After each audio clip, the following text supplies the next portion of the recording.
नमस्कार दोस्तों, आपका हमारे YouTube चैनल में स्वागत है। दोस्तों, कैसे हैं आप? उम्मीद है आप सब अच्छे होंगे। आइए आज की कहानी सुनते हैं। आज की कहानी सुनने से पहले अगर आप हमारे चैनल पर नए हैं तो प्लीज़ चैनल को सब्सक्राइब कीजिए, बेल आइकॉन को ज़रूर दबाइए ताकि आप तक हमारे सारे नोटिफिकेशन पहुंच सके। दोस्तों, आपका एक सब्सक्राइब भी हमारे लिए बेहद मायने रखता है। आज की कहानी शुरू करते हैं। आज की कहानी बहुत ही प्यारी, ज्ञानवर्धक और प्रेरणादायक कहानी है। दोस्तों, आइए कहानी को सुनते हैं। ये कहानी सिंहासन बत्तीसी की दूसरी कठपुतली की कहानी है जो चित्रलेखा है। राजा भोज ने जब टीले की खुदाई करवाई तो वहाँ पर एक सिंहासन निकला।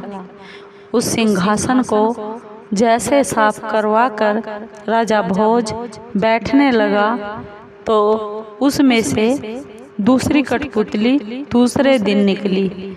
दूसरी कठपुतली सिंहासन से निकलकर राजा भोज से बोली, हे राजा भोज, अगर आप में भी राजा वीर विक्रमादित्य जैसे गुण हो, पराक्रम हो और यशस्वी हो तो आप इस सिंहासन पर बैठ सकते हैं।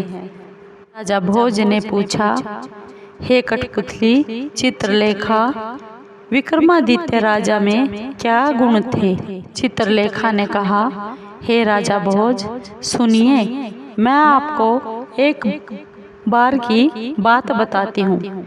एक बार राजा वीर विक्रमादित्य की इच्छा योग साधने की हुई। अपना सारा राजपाट अपने छोटे भाई भर्तरी को देकर सौंपकर अंग में भभूत लगाकर जंगल की ओर, वन की ओर चले गए।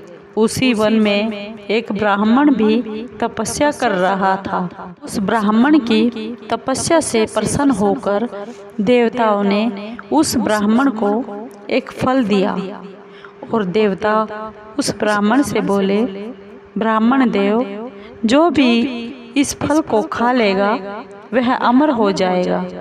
ब्राह्मण ने वह फल अपनी पत्नी को दे दिया। पत्नी ने उसे कहा, इसे राजा को दे आओ और इसके बदले में कुछ धन दौलत ले आओ, क्योंकि राजा पूरी प्रजा का पालक है और हमारा राजा भी बहुत ही न्यायप्रिय है। इससे पूरी जनता खुश रहेगी और राजा की उम्र भी लंबी हो जाएगी, अमर हो जाएगा। ब्राह्मण उस फल को राजमहल की ओर ले चला और वह फल राजा को दे दिया। राजा को अपनी रानी बहुत प्रिय थी। राजा ने सोचा, तेरी रानी अमर रहेगी और यह फल अपनी रानी को खिला दूंगा। राजा ने वह फल अपनी रानी को दे दिया। रानी का प्रेम शहर के किसी कोतवाल से था। रानी ने वह फल आप नहीं खाया। राजा से छुपाकर वह फल उस कोतवाल को दे दिया और वह कोतवाल भी एक वैश्य के पास जाता था।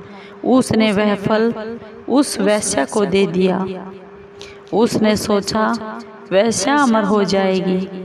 वैश्या ने सोचा कि मैं अमर हो जाऊंगी तो भी पाप के काम ही करती रहूंगी। इसका मेरे खाने से क्या फ़ायदा रहेगा? इससे अच्छा है यह फल मैं राजा को दे दूं।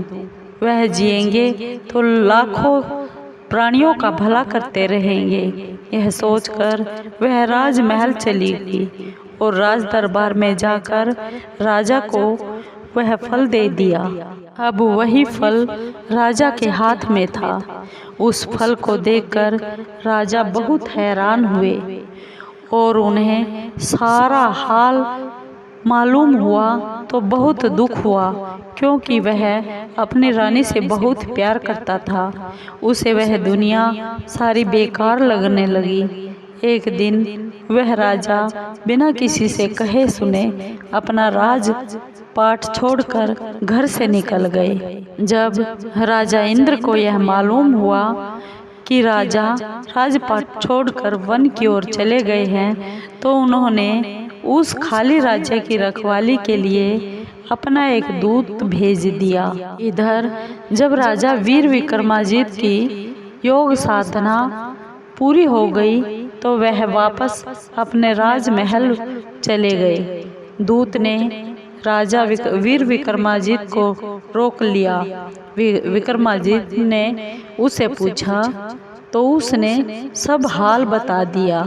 राजा वीर विक्रमादित्य ने अपना नाम बताया, फिर भी दूत ने उसे राजमहल की ओर जाने नहीं दिया। बोला, तुम राजा वीर विक्रमादित्य हो तो पहले मुझसे युद्ध करो। दोनों में युद्ध शुरू हो गया और राजा वीर विक्रमादित्य ने उसे पछाड़ दिया।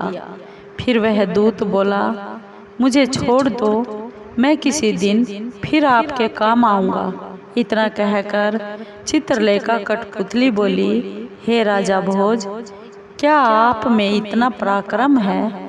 क्या आप इतने साहसी हैं कि इंद्र के दूत को भी हराकर अपना गुलाम बना सकते हो?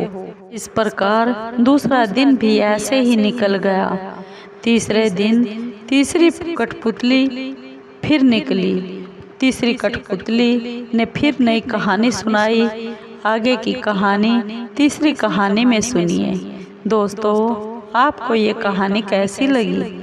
अगर आपको ये कहानी अच्छी लगी हो तो प्लीज़ लाइक कीजिए, शेयर कीजिए, सब्सक्राइब ज़रूर कीजिए और कमेंट ज़रूर कीजिए। इससे हमें आपके कमेंट से हौसला मिलता है और हम आगे अच्छी अच्छी कहानियाँ आपके लिए ढूंढ कर ला सकते हैं। दोस्तों, धन्यवाद।